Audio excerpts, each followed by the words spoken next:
Shall we test? Okay, turning on my mic. Hopefully everyone can see this.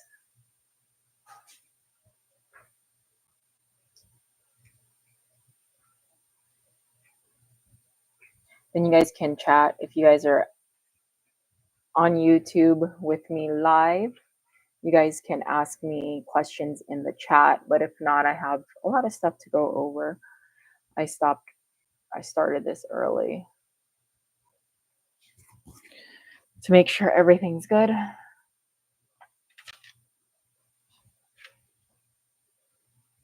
With the camera, let me see how the lighting really blinds me.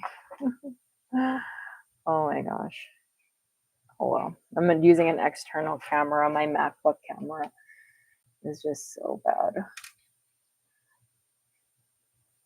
Let me see who's on here.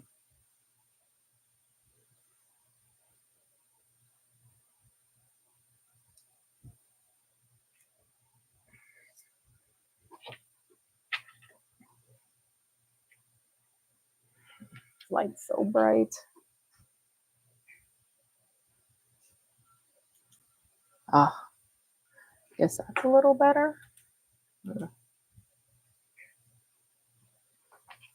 Crazy. Okay.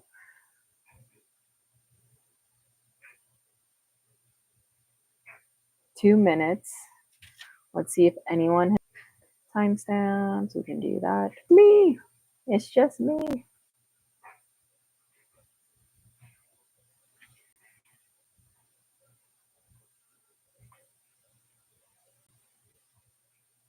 Let me let everyone know that I'm going live now.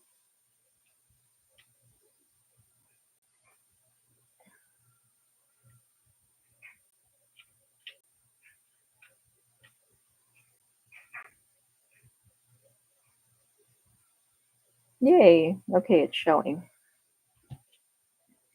I am going to give it exactly 1 minute. You guys can hop in anytime. And this is the best way. I wonder if I can present it like this. Present review. Present.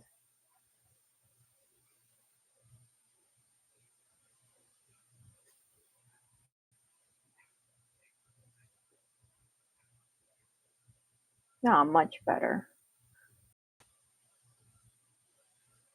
Canva pop out. It's 3 o'clock. I don't know if anyone's joined yet. Add design notes. Present audience window.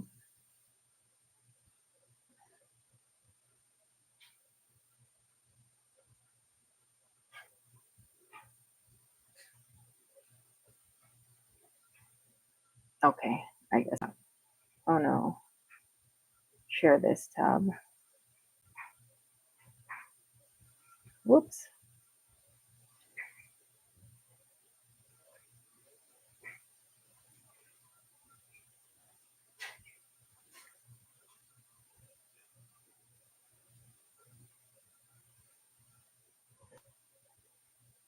Okay, we'll get started. Okay. You know what? We will just we'll just share this screen and then I'll increase it a little bit.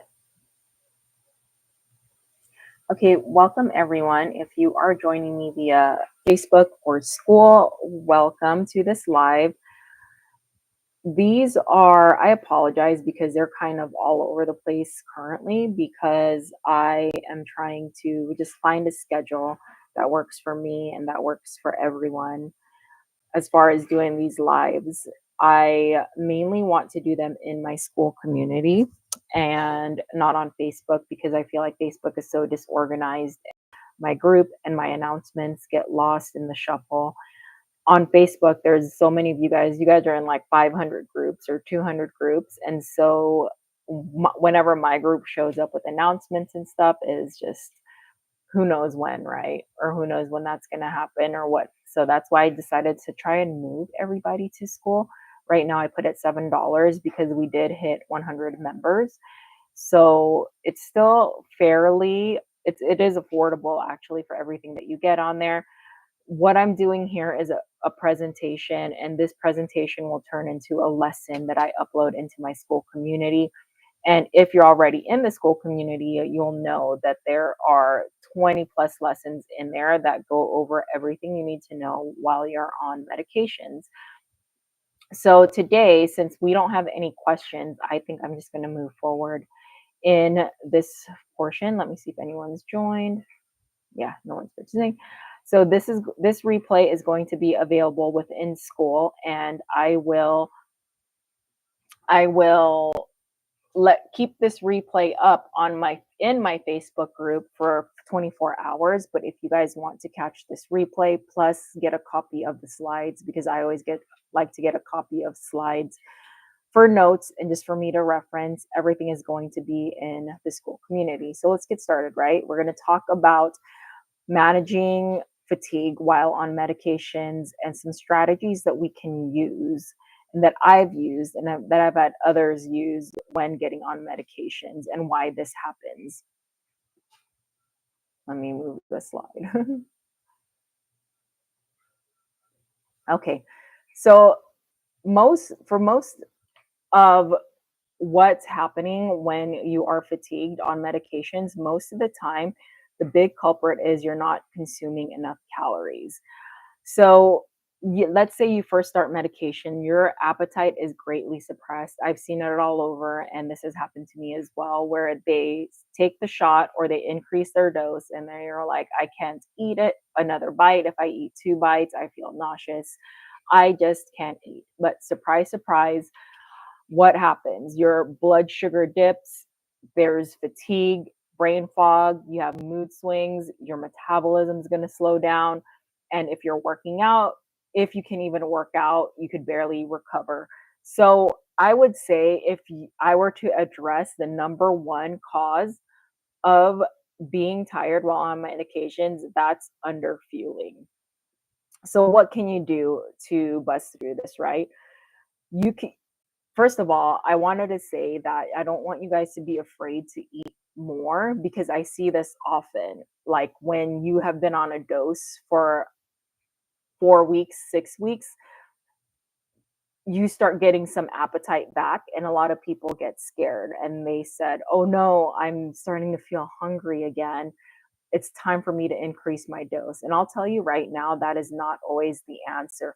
With these medications, you have to find that there is a happy medium between appetite suppression and being hungry enough to get enough calories in your body for you to just move day to day, to have energy, to get you to work out and do those strength training sessions.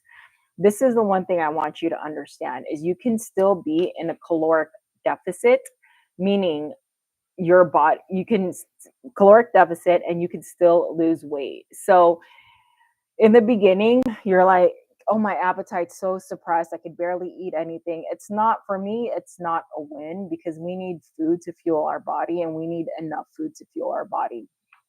So one of the strategies that I have for you is I want you guys to track your calories and your protein for at least 3 to 5 days and see how much you're actually eating. For most people, they eat between 500 to 1,000 calories daily. And I'll tell you right now, unless you are a 5-year-old child, that is not going to be enough for you for your day to day.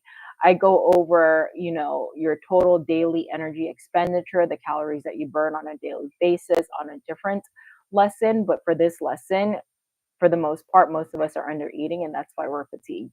So how can we combat this? And if you say, if I eat, another bite of chicken, another bite of rice, whatever it is, you get nauseous. So how can we combat this? One way to combat this is to just drink your calories. And I've said this a lot of times in my groups is I make high calorie smoothies on those days when I don't have an appetite. And usually it's the days where I didn't work out, or no, not didn't work out, when I don't have, yeah, when I didn't work out or when I was increasing my dose. Right now, I don't have that because I'm maintaining, but when I increase my dose, when I have appetite. So drink your calories when you can. That's just the way it is. Make a conscious effort to get to your actual deficit calories and stop under eating, because then it's just going to cause this vicious cycle of being tired, not having enough energy to move around, not having enough energy to work out. So have those high calorie protein shakes. And what are they, right? So 1 or 2 scoops of protein powder, peanut butter, chia seeds, Fairlife milk, or any type of milk if you're lactose intolerant. What else can you put in? You can put spinach, berries for added fiber. Remember, fiber is important, you guys. We have to be going every day, if not every other day, because this can also cause plateaus. And I don't want to go off on a tangent, but this is what happens. So make sure that you are properly fueling, because if you are not, you are always going to be tired, and you're not going to have the energy to not only do your walks and work out, but also your body. If you're constantly under eating, eventually your body is going to plateau. So that's one reason. Number 2 reason is your body is adjusting to these medications. Let me just check and see if there's anyone on live. Oh, no one's on live. Okay. So initial fatigue is completely normal. I don't know how to get these. Initial fatigue is completely normal when starting medications. It's just your body adjusting to metabolic changes that are happening in your body, especially if you went from, let's say, eating 3,000 calories a day and all of a sudden you're eating 1,000 calories a day. Your body is kind of going to go into shock and say, what's going on? We normally have 3,000 calories to work with, and now we're only getting 1,000 calories. So your body is going to adjust. Energy dips in the first few weeks, especially when you start medications or when you're getting on a new higher dose, is pretty common. It's just your body adjusting to slowed gastric emptying, because that's what GLP-1s and GIPs do. It's just, it slows your gastric emptying, just hormonal changes going on within your body, and reduced glucose spikes. So this is, these medications, you have to remember, were originally developed for diabetics, right? And so what do we want to prevent with diabetics? And that's an increase in glucose spikes or increase in insulin. And these medications are designed to somewhat suppress that, because remember, diabetics, they have high insulin in their blood, high blood glucose levels. So these medications are suppressing that a bit. So that's going to naturally make you tired. But over time, again, your body will adjust, especially if you bring some exercise in there. But this is not going to mean that you're going to be exhausted forever. I was exhausted when I first got on medications at first. And about after 6 to 8 weeks, I would say, and making a conscious effort of eating my calories, I was able to adjust, and I got my energy back, right? And one of the things that can help with this is, I want you guys to just monitor your progress. No, like if it's the notes app on your phone, if it's in an actual journal, I want you to just keep a track of your daily energy levels. I want you to note patterns in fatigue, and then times when you feel energized. I want you guys to analyze your changes over several weeks to evaluate your progress. There are so many things that go into having energy levels. It's day to day. If you're a woman, it's because of your menstrual phase, or because of not hormonal, menopause or things like that. But I want you to keep a daily journal and keep track of your energy levels, because I'll tell you this too. When you keep track on a daily basis of what you eat, you'll find that certain foods you eat give you a lot more energy. So those days or those times, women, I still see it on here. Women want to always eat low carb. So if you eat low carb consistently, your body, and plus you're eating very low calories, your body is not going to have energy. Carbs, carbs are not bad for you. Carbs are very beneficial in so many ways, because it gives you energy to get through your day, and it helps with digestion with protein. And if you eat the right amount of carbs, you can have it in your diet. Not right amount, the right kind of carbs, you can incorporate it into your diet. So That's the second strategy is I want you guys to track your symptoms daily. Next, this is also a a strategy that you can use for when you have days when you have lower appetite versus higher appetite, because this can help with energy levels. So it's called calorie cycling. So some days, so typically the first, I would say three, for me, the first 3 days of injection day, your appetite is really, really low. And as the medication works through your system, and then as you get closer to that day 7, when it's time for your shot, your appetite may be a little bit higher. And I encourage you to use this to your advantage, because if you are not consistent, if you're knowledgeable enough in tracking calories and you trust yourself to get enough calories, you can actually incorporate calorie cycling into your diet. So how does this work? Some Let me see. I'm sorry.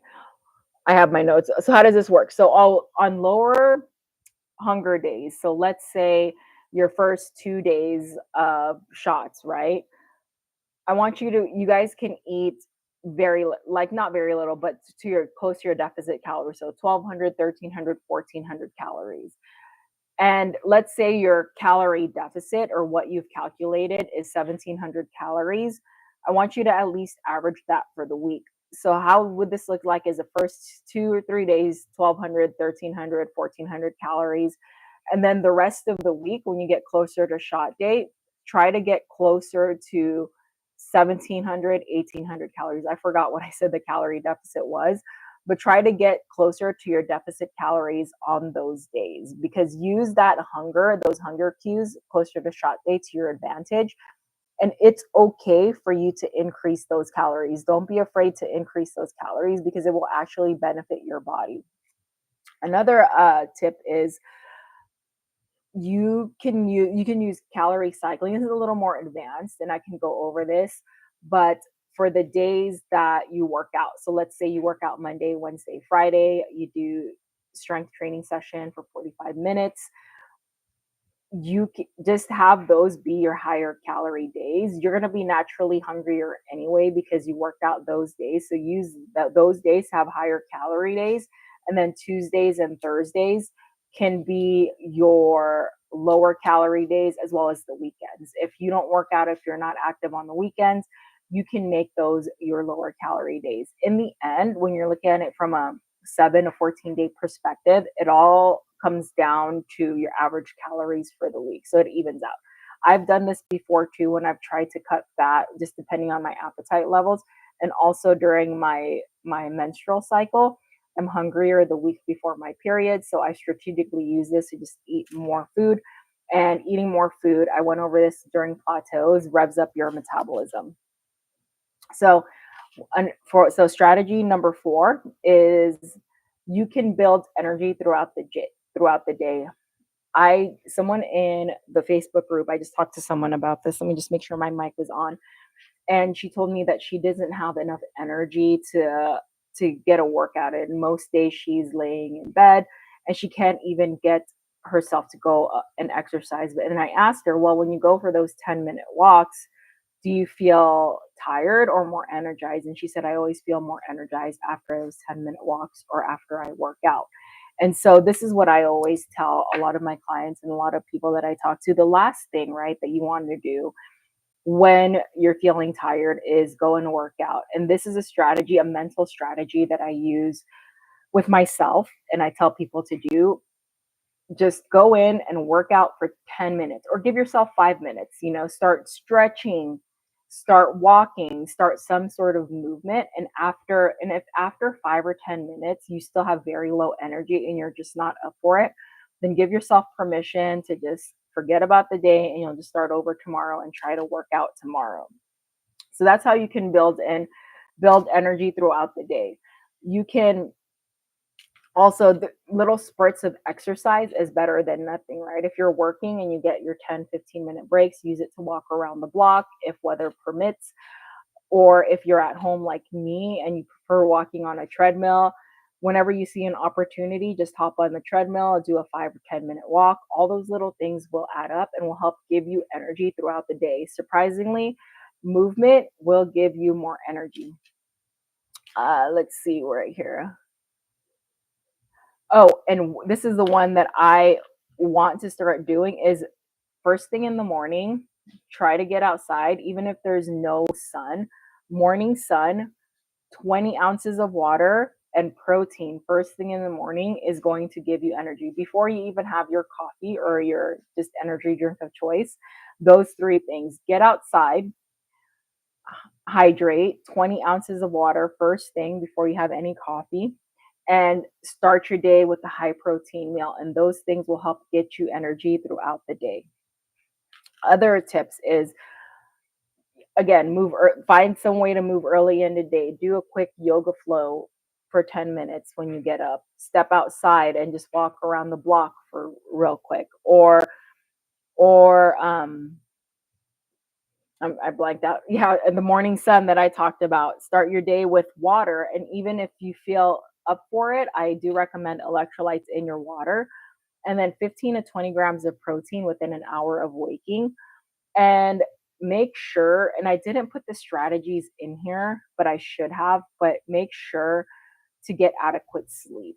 That is, and I will do a completely different lesson on sleep and recovery and why it's so important for a weight loss journey.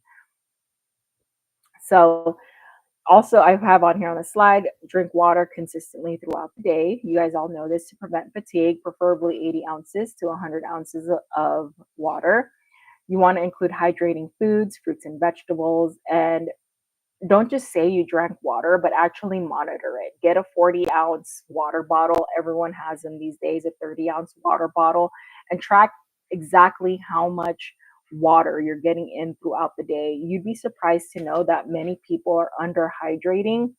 People always say, oh, I get 80 ounces or 100 ounces, but it's just a guess. But find a way to track your water intake, because not only is it going to be good for energy while we're on medications, but it will also help keep us regular. And I know if you're like me, you don't want to be going to the bathroom 20 times a day, but unfortunately, that's part of it. Okay, let me check and see if there's anybody on live.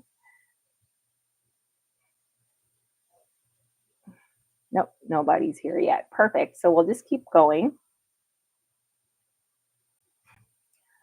Oh, are we okay.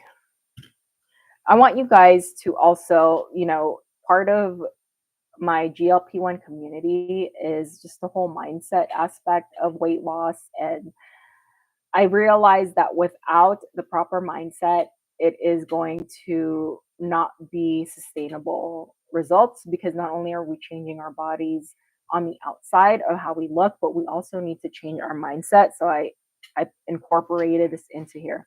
So if you have low energy days, don't beat yourself up for it. It's completely normal. Recovery is essential. It's part of losing weight, it's part of weightlifting, and it's just good for overall well-being, because if you found that you've recovered adequately, performance as far as weightlifting and other things that you do will be better. You don't need to be hard on yourself and push hard every day. For example, a lot of women, I see them get hard on themselves. I didn't do my 45-minute cycling class today, or I didn't get a strength training session. It's okay to do that. It's okay to give yourself grace. It's okay to give yourself rest days. I'll be 100% honest. I still beat myself up for days that I don't work out when I was supposed to. I have to learn more to just reframe it and let my body rest and listen to my body a lot more. For example, today, I didn't get very good sleep last night, so I know that I am going to sleep right at 9 p.m. today. I did get a workout in, so yeah, and I did a full work day, so I'm going to be very tired, but it's okay. Low energy does not mean failure. It just means your body needs care. Again, I really want you guys to be in tune with your body and listen to what it needs. Knowing when to rest and when to push yourself is going to be crucial for long-term success. Speaking of tracking water, so here, see, I have a mason jar and it has like the ounces on the side. So this appears 24 ounces. So if I'm at home, I will drink this. If I am out and about, I have a 40-ounce water bottle.